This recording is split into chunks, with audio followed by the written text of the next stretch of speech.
Tubuh gue itu adalah 140 gram protein. Nah jadi gue itu kayak misalkan 200 dada gram itu bisa ada kurang lebih 50 gram protein. Jadi gue makan harus 400 gram dada ayam ditambah 6 telur dan susu protein. Sebelumnya lu udah pernah ngelakuin pola makan?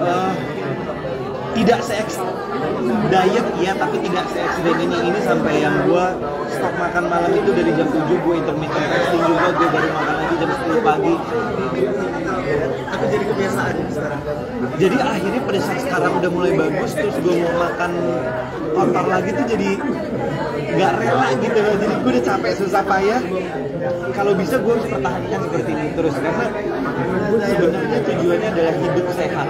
Badan bagus itu bonus jadi.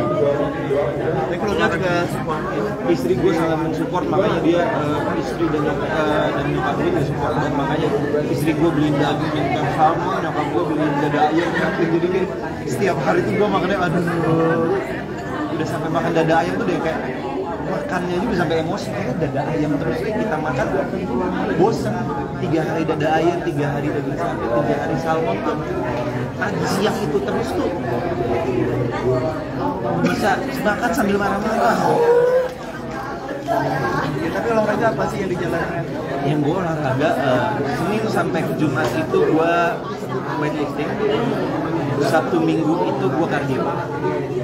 Jadi istirahatnya dipakai jalan kardio, kayak misalkan minimal itu 6.000 langkah atau maksimal itu di 10.000 langkah di resnya Sabtu Minggu. Dan Sabtu Minggu itu karena rest, jadi gue bisa ada cheat day-nya. Kayak mana cheat day itu gue bisa makan bebas, jadi nggak terlalu, biarpun makan bebas tapi gue harus ada minimal sebelum gue makan bebas gue harus makan 200 gram dada ayam dulu atau 200 gram daging sapi, baru habis itu gue bisa makan bebas. Itu yang masuk bebas.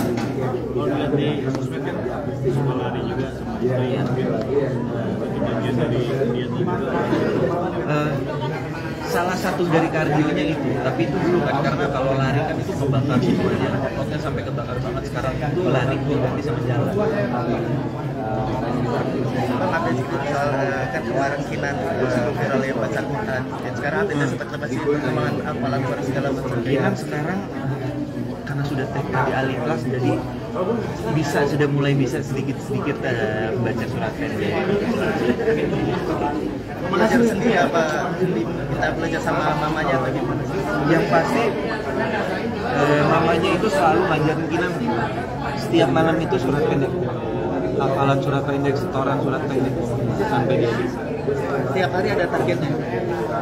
Kalau target mungkin istri gue nggak ngasih target, cuma setiap sebelum tidur harus ada baca doa. Dia sudah menghafal apa aja juga selain surat-surat pendek. Kinan itu masih belum bisa dibilang full hafal, tapi kayak misalkan istri gue baca kayak misalkan surat Al-Ikhlas, dia udah bisa nyambungin surat apa banyak aja. Kira-kira kurang lebih bisa nyambungin surat itu 6 sampai 7 surat. Malah bagusan Kinan, gue baru dia udah 7. Panggil guru ngaji nggak sih buat anak? Untuk sementara belum kan, karena Kinan kan masih kecil. Jadi kalau gue cuma harapin dari sekolah aja, karena kan makanya itu dia gue ambil kenapa gue ambil sekolah Al-Ikhlas, karena untuk fondasinya Kinan dulu, untuk Kinan biar bisa ngerti agama dari kecil. Apalagi kan gue mualaf, gue juga masih belajar, istri gue juga masih belajar. Gue mau yang terbaik untuk anak gue sama makanya gue sekolahin anak gue di itu dulu. Untuk gedenya nanti kalau udah mungkin udah SD atau SMP dia mau pindah nggak apa-apa, yang penting dia punya basic dasar agamanya, punya pegangan lah, bukan basic dasar, pegangan agama. Sempat insecure nggak sih Bang ketika mungkin anak lebih banyak paham ini di atas lu? Bukan insecure, lebih ke nggak mau kalah gitu. Kok dia bisa, kok nggak gitu.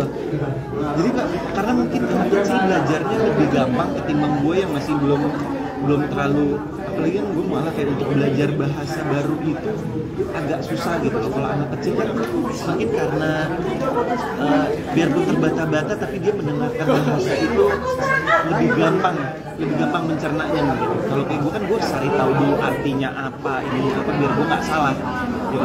Tapi kamu belajar sama istri juga? Kenapa? Belajar sama istri baru? So far gue sekarang ini masih belajar sama istri dan keluarga istri. Jadi gue masih di tahap ibaratnya ya gue sama lah kayak kita sama praktek kan belajarnya bareng gitu loh.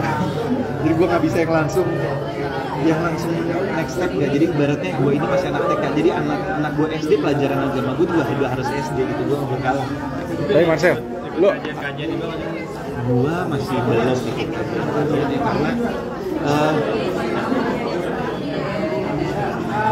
belum ada yang ngajak kali. Marcel, tapi ada nggak sih momen haru ketika lo ngeliat anak lo ngaji kayaknya, wih bisa ngaji gitu. Momen haru pertama kali gitu, masih ingat? Momen terharu, lebih ke bangga ya. Dia bangga lihat sebagai ayah ya. Iya kayak ini anak umur 4 tahun atau umur 3 tahun tuh udah pinter banget buat gue kayak alhamdulillah anak gue udah bisa baca bangga aja gitu sama dia. Tapi kamu belajar gimana sih sama istri itu? Apa kayak nanya jawabnya atau kamu Istri gue pertama kali itu ngajarin cara bacanya dulu. Sekarang itu gue lagi programin sama istri gue lagi belajar apa sih? Iya belajar ikro. Lagi pelan-pelan disuruh belajar ikro, lagi dicariin kebetulan kan. Kalau Kinar sudah bisa, mungkin gue mau dibarengi sama Kinar. Tapi udah mulai jalan cara Masih jauh, gue masih proses, masih jauh lah. Jadi ya makanya seperti tadi gue bilang, gue masih tahap masih pelan-pelan.